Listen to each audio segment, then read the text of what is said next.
Hello, I'm Chris Flischer, and welcome to Turning of the Wheel, an intelligent, lively discussion about astrology, art, and spiritual adventure.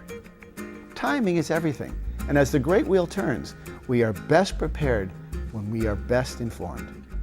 Join me as I explore concepts that allow us to broaden our view of the world. You'll hear interesting topics, meet fascinating guests, and discover who you really are. Using the time-tested practices of astrology, you'll learn how to accept change as the great wheel of life turns. Astrology, art, and spiritual adventure on Turning of the Wheel TV with Chris Flischer. Hey, welcome to Turning of the Wheel. My name is Chris Flischer. This is a show about astrology, art, and spiritual adventure. And as the show progresses and moves forward, I'm going to be involving a lot more different kinds of topics, bringing in interesting guests that all of which come down to one single point, which is sort of like evolving ourselves as individuals, living to our highest potential. I believe that astrology is a key component to allowing us to live to our highest potential because it is an instruction manual. It is an instruction manual that gives us the ability to fully understand ourselves through a very precise divination tool that gives us information about ourselves and shows us our strengths and our weaknesses. When we know our strengths and our weaknesses, we can adapt accordingly and create the best person that we can be. As I've said many times, we can be all that we can be this way. It's important that we are able to do this in a way that is constructive, evolutionary, and expansive. There's no sense in we're on this planet for such a short time. We want to be able to live to our fullest during that time, and that requires knowledge.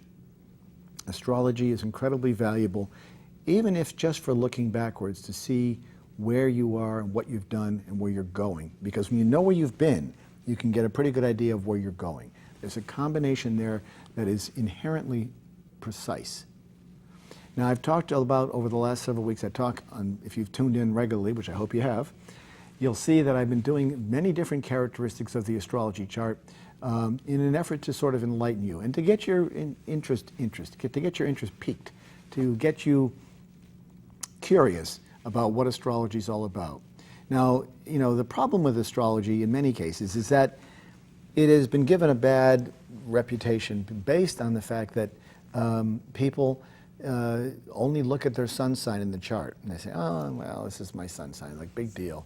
And, you know, as I've mentioned many times before, not all Sagittariuses are going to be traveling this week, although that's what they do best. But we can't make these generalizations about astrology. Well, we can make them, and we do make them. Astrologers do make them all the time, but you don't get enough precision there. And that is largely based on the information that you know, not the astrologer. It's not the astrologer's duty to cast the perfect horoscope for you. I mean, it is if you give them the proper information. It's up to you to know where the astral pieces of your chart are and what is worthwhile reading and what is worthwhile not. It's important that you understand the right parts of the chart. So I've talked about the ascendant that's based on the birth date, the birthplace, and the birth time. When you know that, that sets the stage for all of the other houses and scenes in your chart. Every one of us, every individual, is a composite of all the signs. I'm going to say that again. Every one of us has every sign in our charts. It's hard to believe. You may be an Aries, you're like, I have no Capricorn in my chart. Actually, you do.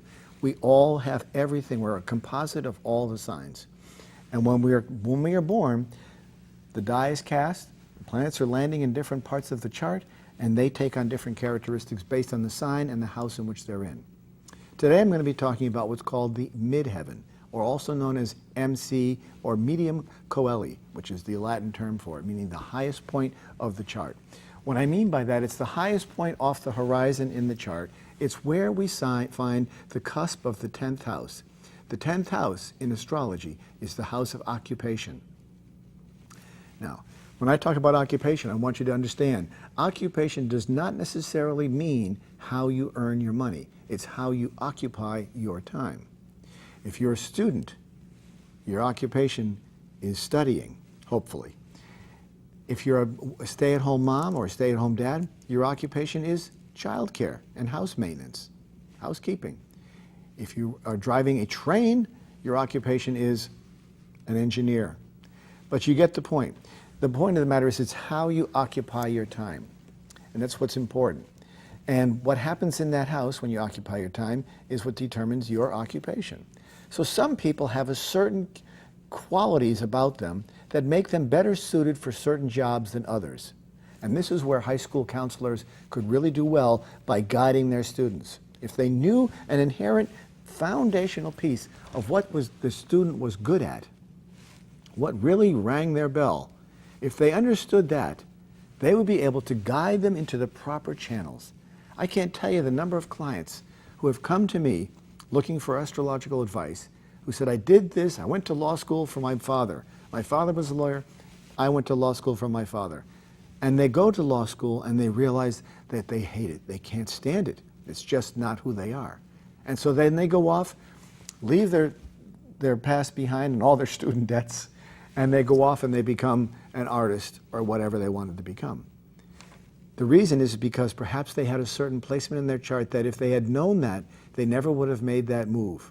Because oftentimes we are influenced by external forces. Astrology holds the key to our real true potential, but oftentimes we make decisions to keep other people happy. And this is one of the problems. When the astrology meets up with the parent, for example, and the parent says, I want you to join the army, I want you to be a lawyer, I want you to be a doctor, and you're only thinking of, gosh, I want to go out and make films, or I really want to paint my masterpiece, or I want to, write a great American novel, you have a meeting of the minds that is not a meeting of the minds. You have a collision of the minds is more like it, because at that point in time, you're at different modes of motivation. When we look to motivation in the chart, oftentimes I mention we look to Mars. Mars is the great motivator. It's what tells you what person is good at. What do they do best? But the midheaven, if you look at the astrology chart, you look at the midheaven, it's at the very, very top of the chart. It's part of what's called the Great Meridian, part of the Grand Cardinal Cross, or the part of the cross, not the Cardinal Cross. It's part of the Grand Cross. It's the north, south, east, west construct that I'm talking about, the X. And those are the four major points of the astrology chart. It's the ego, it's the family, it's the relationship, and it's the career. Those are the four: the first, the fourth, the seventh, and the 10th houses in this case. Now the medium coeli, the MC, or also known as the midheaven, is just that. Midheaven is at the highest part of the astrology chart. And I don't want you to get confused by the terminology I'm using here. Just understand that this is where we see occupation occur. Occupation is defined by the 10th house cusp. Now many people, obviously everybody in the world, if we're all a composite of all the signs, that's going to be a different sign for everybody. Not everybody's going to have Gemini at their midheaven. Some people may have Taurus at their midheaven. Some people may have Capricorn at their midheaven. Some people may have Virgo. Whatever they may have, it is going to be it's going to have a distinct characteristic to it that allows them to determine the right type of occupation. A person who has a Sagittarius midheaven career would do well in the travel business or as an instructor teaching. Also would do very well in the spiritual realm. If teaching spirituality, there's a great spiritual sense to that. But it's a great sense of adventure and abundance, and wanderlust is involved with the Sagittarius. If we see somebody who's in Aries with Aries as their occupational occupant, they would feel as if they had to do something. They had to start something. They were the great leaders. They're the pioneers, the innovators. They want to go charging out and create something brand new. When we look at Taurus, Taurus is the kind of person who loves the cook, loves the sensual qualities of life. Fine fabrics, food, liquor, chocolates, all of those wonderful human sense organizing abilities that we find in the person. Those are what we find in that kind of person. The Geminis love to communicate. So you find Geminis in front of the camera, for example, like myself. You find them as writers, you find them as broadcasters, you find them as musicians. Some of the best Geminis, some of the most well-known Geminis, not best, some of the best-known Geminis are people like Bob Dylan, Paul McCartney, Brian Wilson. All were heavy Geminis because they use that air quality. Gemini is a mutable air sign. They use that air quality to create. They use that to create. That's what they do. They create. So the type of person is not necessarily where their sun sign is not always the same as their occupation. But I bet you when we go back and look at those charts, we'd see a strong propensity towards that characteristic of that individual.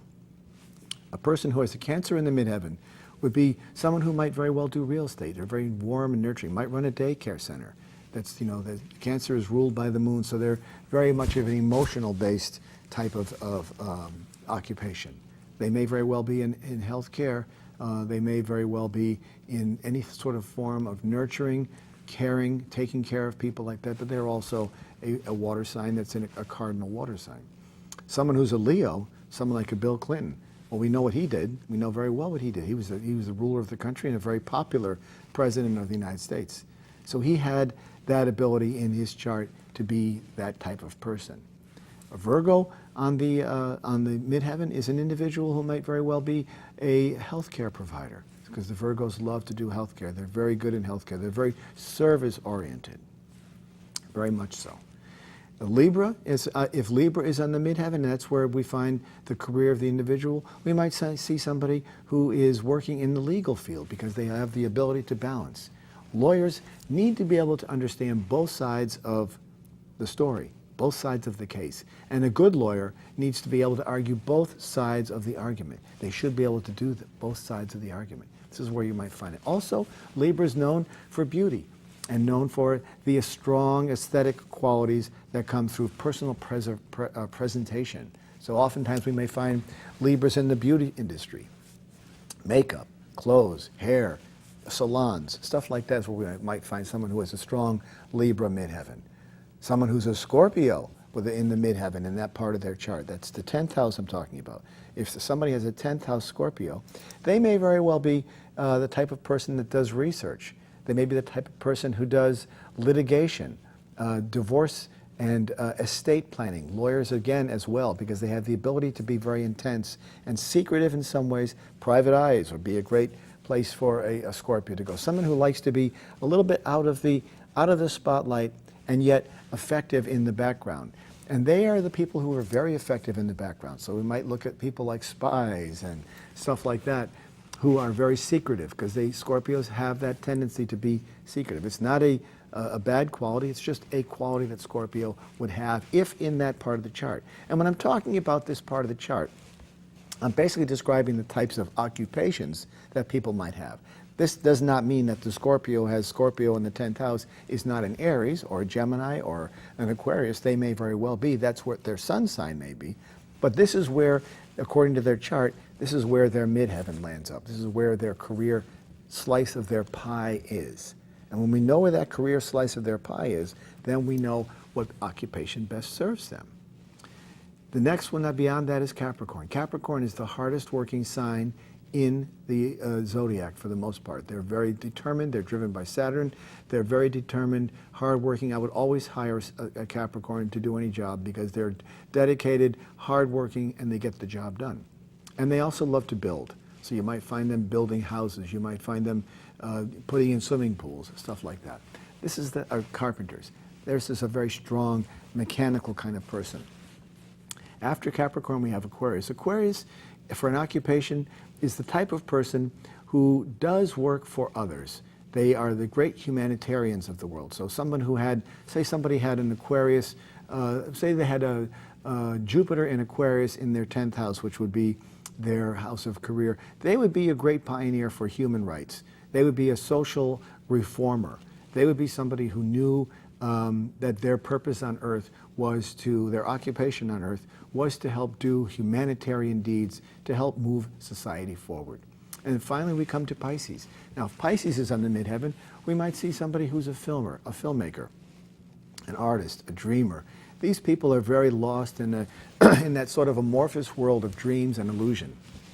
So we might see, as I said, filmmakers, artists, people like that are very prominent in that part of the chart. We see it very often there as part of their occupation. What's interesting about that is that, excuse me, is that the ascendant, which is the other part of the chart, is at 90 degrees to the midheaven. So we have a 90-degree angle there. And the two work in concert with each other. I guess you can see it this way better. The two work in concert with each other because they have the ability to manifest through interaction. It's through that tension, the square that I've always mentioned before, the geometric square in the astrology chart, that provides the motivation. When we think of squares, I want you to think of steps on a staircase, going up, up, up, and so forth. Those 90-degree squares are metaphors for what life is about when you are learning to do something. It is through challenge and discovery, challenge and rising to the occasion of the challenge, that we see the progress being made in the individual person. This is the challenge of life. It is climbing that stair, climbing that ladder. And we see this all the time in the astrology chart. The midheaven is the pinnacle of the person's astrology chart. It's where they find their greatest need to be. It's their mode of operation. It's their occupation. If you know a person's what they're good at, if you know where their occupation is and what they should be good at, you would hope to see them being guided in that direction. You would hope to see that someone could guide them in that direction to help them manifest, live out to the fullest extent that propensity, that character, that talent, that inbred natural talent that they have. If they're able to do that, then they can be successful. The midheaven is also key simply because it's part of the 4 pieces of the chart. When we think about it, we think of the first part of the chart, which is the ascendant. That's the sort of the ego, the individual. Then we have the family unit. Then we have the relationship, and then we have the career. The 4 major points of the grand axis, the north, south, east, west axis of the astrology chart. Because astrology really is based on time and place. As I've mentioned before, it's about being born at a place and time imbues us with characteristics of what is happening in the universe at that time. At that time. Now, if we look back at that time, we could say, gosh, what is it like to be born in the middle of a war, for example? If you're born in the middle of a war, are you going to be absorbing that energy from that time? Well, John Lennon was born October 8th, 1940, when England was being bombed. And yet, so his chart is rich with that. He's a Libra. His chart has characteristics of that turmoil that are there being born at that time. When you're introduced into the world and the world is in strife and you're hearing bombs exploding, it's going to leave an indelible impression. And it did. Look at the impression it left on him. He went on to become a great purveyor and advocate for love in the world. Amazing individual. He was a Libra. And interestingly enough, John Lennon was a Libra, which is a cardinal air sign. And Paul McCartney, his songwriting friend and compatriot, some of the greatest songwriters in the history of modern music, was a Gemini, which is a mutable air. So they both had air in their charts. Very strong air quality, meaning for creativity. Much more creativity. Now, in the difference, when we look at those 2 individuals as an example, we see that Paul McCartney, who has a much different attitude towards his intellectual qualities than John Lennon did. He was always much lighter. His songs are gentler. He's lighter. He's more free-spirited. He's not quite as deep. And yet we look at John Lennon, we see a much deeper individual, a much more sort of severe, acerbic kind of person. And we see this very clearly in them. What's interesting about them as well, the Beatles, as an example now that I'm on the subject, is that we have Ringo, who is a Cancer, and we have George Harrison, who is a Pisces. Cancer and Pisces are both water signs, so they have great emotion that goes with it. So here we have 4 individuals who changed the world, 2 air signs, 2 water signs, working together in this group. And we can see what comes of that. I can't imagine if we had 2 air signs and 2 fire signs, what that would have been like. Or 2 water signs and 2 earth signs, which were more in line with each other. Elementally, the 2 strongest songwriters worked very well with each other. They had the air quality, that intellectual spark, that creative spark that was very real. My point in all this is that it shows the occupation of the individual. This is a point in the chart that shows the occupation of the individual. If you know the occupation of the individual at a young age, you can help guide them to make precise and interesting and well-informed decisions about which way they want to go, where they're going to put their effort, where they're going to put their effort as far as, and their money and their resources as far as career and education. That person that I mentioned earlier who went to law school has probably got, you know, enormous student loan debt, and not to mention their parents who paid for all the tuition or however it worked out. But that was money not well spent. It was money spent under coercion to solve a person's problem. Now, there's something in that person's astrology chart that allowed them to be coerced into that. I will argue that for sure. I could probably tell you that by looking at their chart. I say, this is a mutable person who has been led astray by a fixed person who is very strict in their modes, in their ideas. And we'll get into this at some point in time down the road, the quality of the modes in astrology. The modes is a cardinal, fixed, and mutable modes. And there's 4 signs for each of the different modalities. But a person who's fixed is a person who doesn't say no for an answer. They are rigid in their approach to life, and their decisions are clearly immovable. That's why they're called fixed. It's not the opposite of broken. Fixed means immovable, stable. They're not going to go anywhere. You can't budge them. They're like nailed to the ground. So if a mutable person had a fixed parent who said, you're going to law school, the mutable person, and the mutable people tend to be more adaptable and easygoing and more flexible, and they don't mind, you know, adapting. They may say, okay, I'll do it. It's easier than fighting. So they go and they go through the law school, and they wake up one day, say it was a Pisces, they wake up one day and they say, gosh, I am not at all meant to be a lawyer. And yet here they are as a lawyer. And it's just not part of who they are. If they knew this ahead of time, leading into this, and if the parents were well informed, they would be able to make better decisions.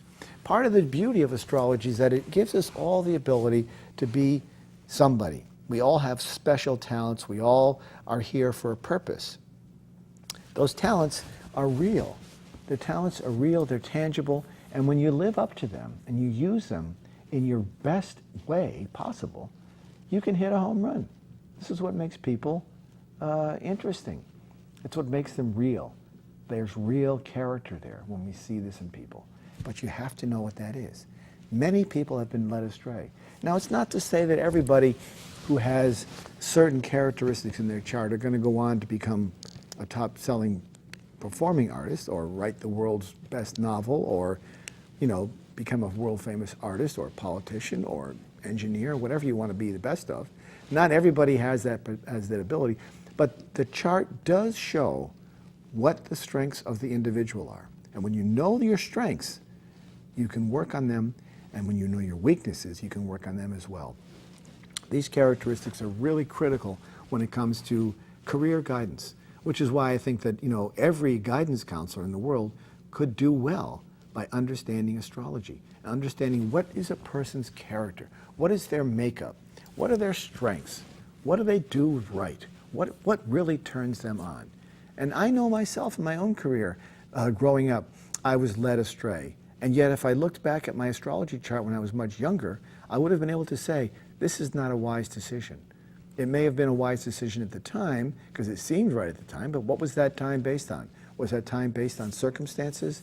Was that time based on, you know, a series of events that happened in my life at the events and where I was? Ultimately, we will live to the purpose of the chart, regardless of when that happens. And as I mentioned earlier, in another show perhaps, the concept of the clock and the ideas of the wheels moving. All these planets are moving at different ratios, different times. And when they strike an angle, then we begin to see the action in the astrology and individuals. This is so accurate when we see this happen. I've done countless charts for people around the world, and I don't know them at all. I have no idea who they are. All I know about them is their birth date, their birthplace, and their birth time. That's all I know about them. Date, place, and time. Someone called me from Singapore the other day on my radio show. I have a weekly radio show called Turning of the Wheel. And you'll see that from my website, www.turningofthewheel.com is my website. You can go there and you can see the interesting people I've had on my radio show to talk about these topics. So when I open up the phone lines, and it's on the World Wide Web, people can call from all over the world. And when they call from all over the world, I don't know where they're calling from. They could be calling from Switzerland, they could be calling from South Africa, they could be calling from Singapore.